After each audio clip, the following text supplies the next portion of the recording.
Hej, jeg er Martin Strikker, og du lytter til Samtaler fra Istanbul, en podcast fra bloggen mitistanbul.dk.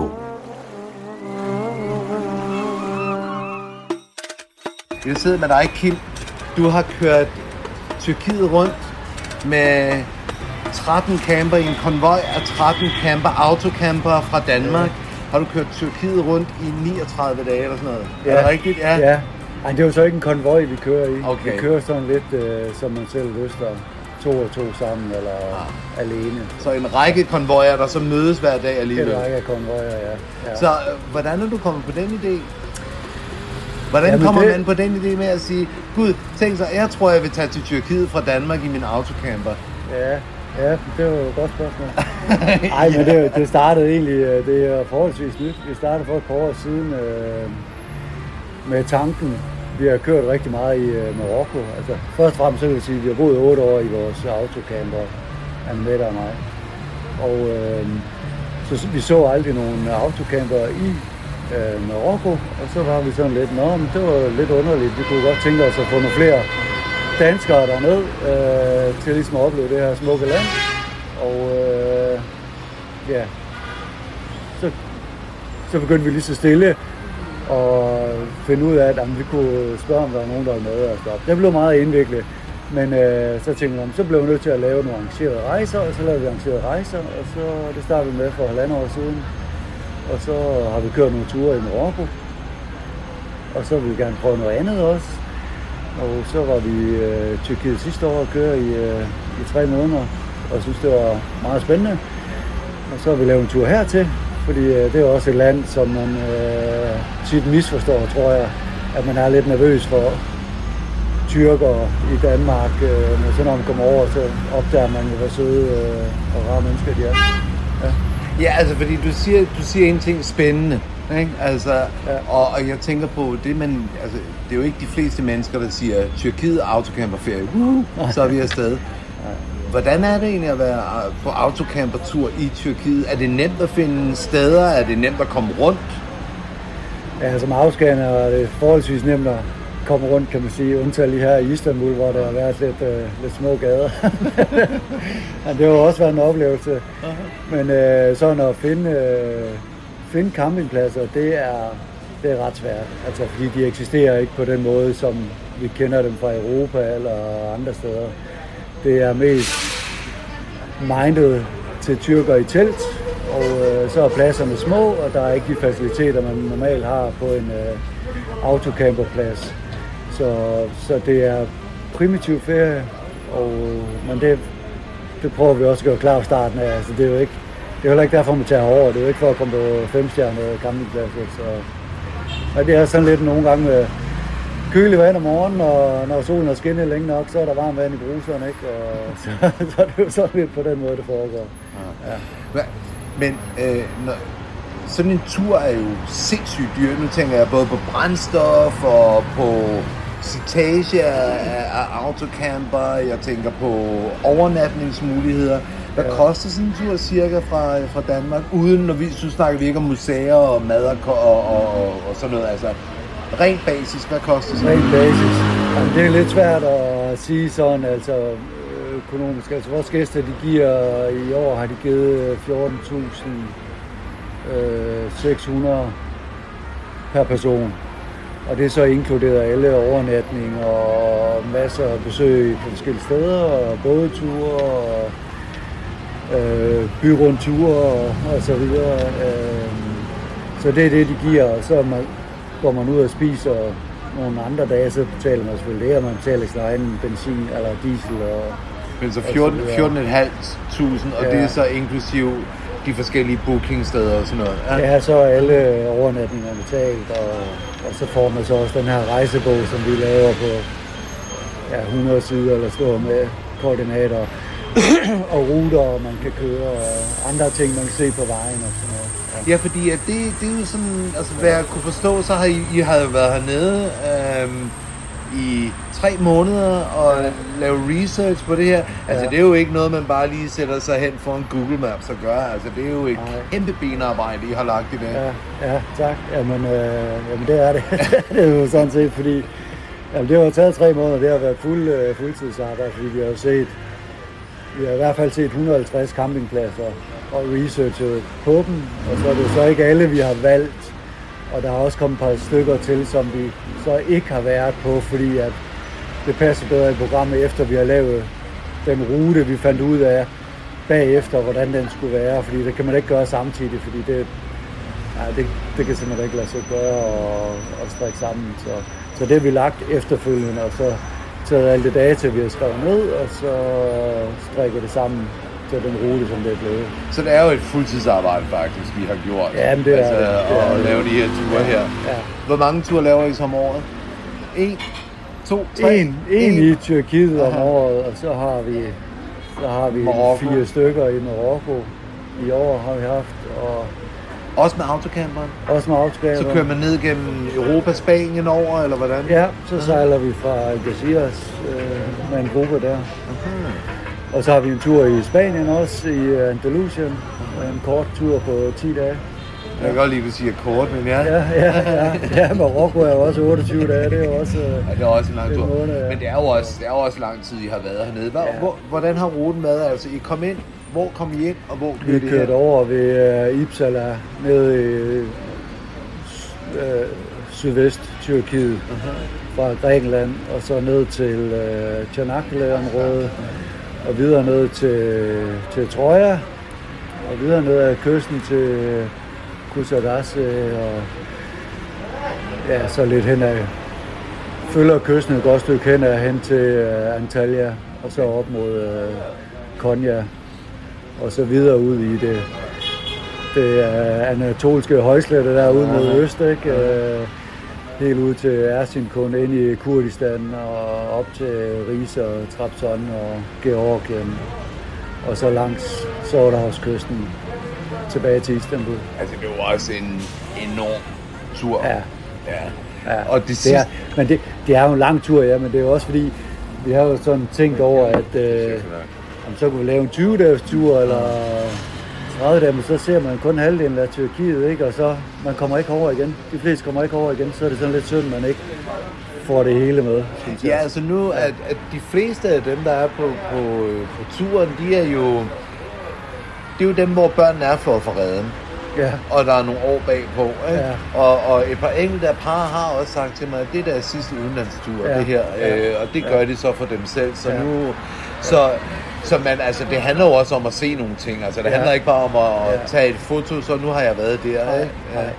Det er jo oplevelserne, og det er det, de får, og det er faktisk også det, der var hele vores idé med at lave de ture her, da vi startede med at lave de første ture til Marokko, at vi vil gerne have, at folk ser verden, som den er. Og der skal ikke være alle mulige dramahistorier eller et eller andet. Vi vil gerne vise, at Marokko, det er faktisk et rigtig, rigtig skønt land, og menneskene er super søde, og det er nemt at rejse i, og det samme med Tyrkiet. Det er nemt at rejse, og folk er super søde. Det skal ikke gøre svært. Det er nemt at krydse grænsen. Man skal bare have de rigtige papirer med, og altså... Vi vil gerne gøre det let for folk. Vi vil ikke lave dramahistorier ud af det. Altså. Så det vil sige, man kan godt sige, at det er sådan en under the radar bucket list tur, I faktisk laver et eller andet sted. Altså jamen det er det sikkert for nogen ting, der også. Uden de store overskrifter, men en fed oplevelse. En oplevelse, man tager med sig. Jamen også, at folk kommer tilbage og så siger, jamen det var faktisk rigtig sikkert at rejse i Tyrkiet. Det kan I godt gøre. Altså, så vi er med til at bryde de der barrierer ned, der er mellem landene. Altså for eksempel, man tør jo ikke. Der er mange, de tør ikke til Tyrkiet med en autocamper. Man tør ikke til Marokko med en autocamper. Jeg synes, det er rigtig synd. Det har de ikke fortjent, de lande, altså. Ja, altså jeg er stadigvæk. Jeg er helt... Da du skrev, jeg troede, at det var en 5-6 stykker, der ville komme i en autocamper, og du så fortalte mig, at jamen, I var de der, været en 12-13 stykker, ikke? Ja. Jeg tænker, hold nu op, hvordan i alverden kommer man igennem Istanbul med dem? Men I havde så også nogle problemer i dag. Ja, men det var så den typiske booking-kultur, ikke? Ja. Den havde drillet lidt, og det blev der så rådet båd på heldigvis, ikke? Ja. Og hurtigt fundet nogle løsninger, og det var fantastisk. Ja, det var dejligt, at at vi lige kendte byen så godt, eller de steder, der vi kunne finde det. Ja, fordi du havde jo været her før, så ja. Der hvor I er nu hernede på Jennikarve i den her RV-park, der er hernede, er det en høj standard, lav standard, eller hvordan vil du sætte standarden på sådan en? Jamen det er faktisk lidt svært lige at svare på, fordi altså, der er de faciliteter, der skal være, som vand og bad og toilet og svartvandstømning og gårdvandstømning, og det ser vi ikke på alle de andre steder, vi er nødvendigvis. Altså, men man holder tæt hernede, og på nogle af de andre er der god plads, men der er så ikke nogen faciliteter. Altså, så det er sådan, det er svært lige at rette, hvor den er henne på den måde, ikke? Altså, det ligger jo så centralt, det er jo det, vi rigtig gerne ville, ikke? Fordi man kan gå direkte op i byen og kigge og sådan noget. Men, så man giver afkald på noget for at få noget andet? Ja, ellers så den nærmeste camping, den er jo oppe på nordkysten her, 50 km væk. Ja, det ligger ved Silifri eller sådan noget i den stil, og så har du også oppe ved Chile, har du også nogle campingpladser, ikke? Altså, og det er jo langt pokker i vold fra byen, ikke? Så bliver du ikke en Istanbul-oplevelse på den måde. Nej, det er synd at sige. Så nu er det sidste stop, Istanbul. Ja. Og I har været ude i dag, der har vi ude og have en Istanbul byvandring. Ja. Og i morgen, så er det så dig, der er guiden her. Ja. I skal i Grand Bazaar og Sultanahmet. Ja. Og lørdag, og så i morgen aften skulle I også ud og sejle på Bosphorus. Ja, så var den der luksus cruise-oplevelse der, som vi med sådan en yacht der, det glæder jeg rigtig meget til. Hvad er der på sådan en luksus? Jamen, faktisk så var det jo, fordi vi havde jo faktisk bestilt næsten sådan en almindelig en med mad og show, men det er først færdigt kl. 1 om natten. Og det er lidt langt. Det er lidt for sent, det bliver lidt for sent. Så lykkedes det at finde sådan en mere til mindre grupper, vi kunne booke her, så det bliver rigtig. Er det så også med menu og? Det er så uden mad, for det kunne man ikke få. Okay. Men så ser man en solnedgang over Istanbul. Nej, det er også dejligt. Ja, det bliver rigtig. Altså Istanbul er jo smuk, specielt når det er fra vandsiden, ikke? Og specielt når solen går ned og lysen begynder at blive tændt, og man ikke kan se alt det der grå beton, ikke? Men så er Istanbul jo fantastisk. Hvad har været det fedeste på denne her tur? Nu har du Istanbul til gode. Jamen uden tvivl, så er det jo omgangen med mennesker. Altså især i vores gruppe. Altså der er bare så suverænt fællesskab og kammeratskab i gruppen, at man joker, man snakker sammen på kryds og tværs af steder. Altså de bånd, der blev skabt der, det synes jeg helt klart, det er det bedste.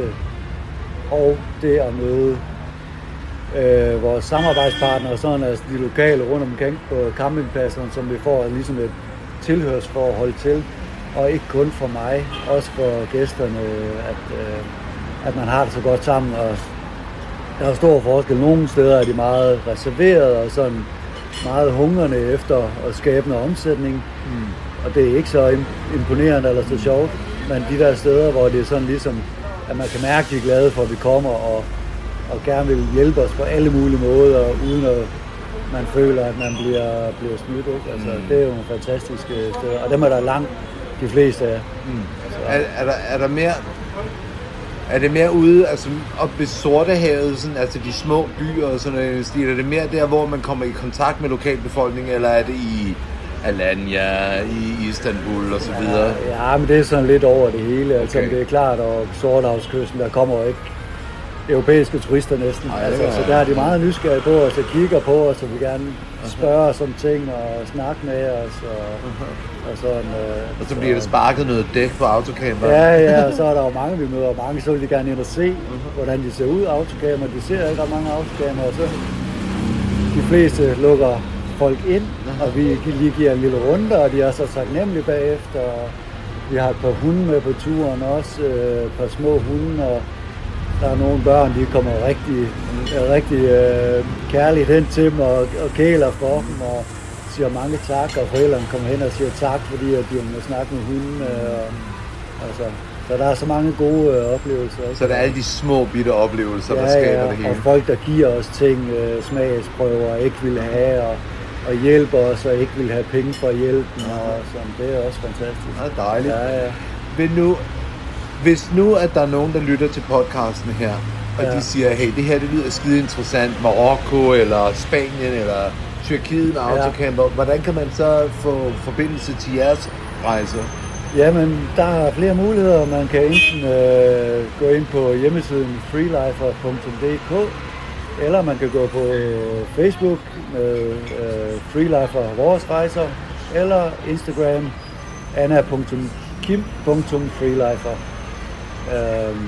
Så det kan man gøre derinde, og der kan man finde masser af information om, hvordan man bestiller eller læser om ting, og vi kan også ringe jer op, hvis der er nogen, der vil ringes op og høre lidt mere om det.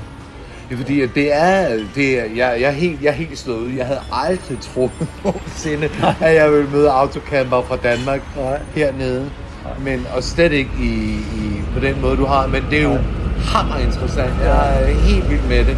Ja. Så godt. Men det var fedt land at rejse i, fordi vi ser, altså nu her i Istanbul ser vi lidt flere udenlandske campere, men indtil nu, så har vi set måske 25 udenlandske autocamper på 39 dage, ikke? Ja, det er ikke meget. Nej, det er virkelig ikke. Det er hvad man ser på 5 minutter i Europa. Ja, det er rigtigt, ja. Ja. Fedt. Godt. Jamen, tak skal du have, Kim. Og vi skal jo rejse på søndag, så god hjemtur. Ja. Hvor lang tid regner I med, det tager at komme hjem? Det tager en lille uges tid, tænker vi, kører hjem. Ja. Okay. Hvor mange kilometer kører I så om dagen? 200-300? Så bliver det jo så 400-500 eller sådan noget. Okay. 400. Ja. Og I kører gennem Bulgarien hjem? Ja, det har vi ikke lige planlagt. Alle vælger selv sin egen rute. Der er nogen, der tager over Italien, og nogen kører gennem Albanien, og nogen Serbien, og nogen Rumænien. Så I siger farvel søndag, så er rejseopholdet ophørt? Ja. Fantastisk. Ja. Videre med det. Godt. Ja. Tak skal du have, Kim. Ja, velkommen. Tusind tak for at være med. Du kan støtte både podcasten Samtaler fra Istanbul og mitistanbul.dk ved at bidrage med lidt drikkepenge på mitistanbul.dk/drikkepenge.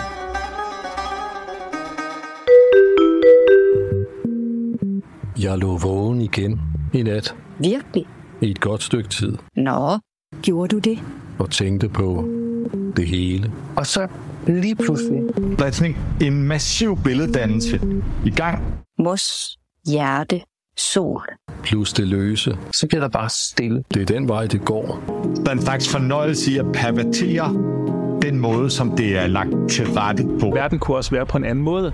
Ja, læst er et stort ord. Ja, nej, pels, æble, vanvid. Jeg er Thomas Tøfner, og min gæst er Christoffer Ørum, professor i kunstig intelligens, Anders Søgaard, Niels Lyngsø, Louise Juhl Dalsgaard. Jeg er med. Ja, du er med. Det kommer sgu bare på en eller anden måde grundlæggende bag på mig. At age, smage, se. Er du interesseret i det hele? Om det hele og resten er en podcast, der handler om det hele og resten. Og med det mener jeg poesi, filosofi, psykologi osv. Naturvidenskaben må også godt være med. Jeg taler med digtere, forskere og kunstnere, og har også selv nogle tanker om det hele, jeg må af med. Find om det hele og resten, der hvor du hører podcasts. Jeg er Martin Strikker, og du har lyttet til podcasten Samtaler fra Istanbul. Find mere information om podcasten på mitistanbul.dk/podcast.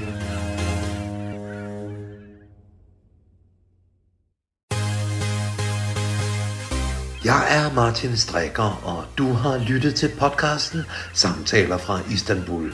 Find mere information om podcasten på mitistanbul.dk/podcast.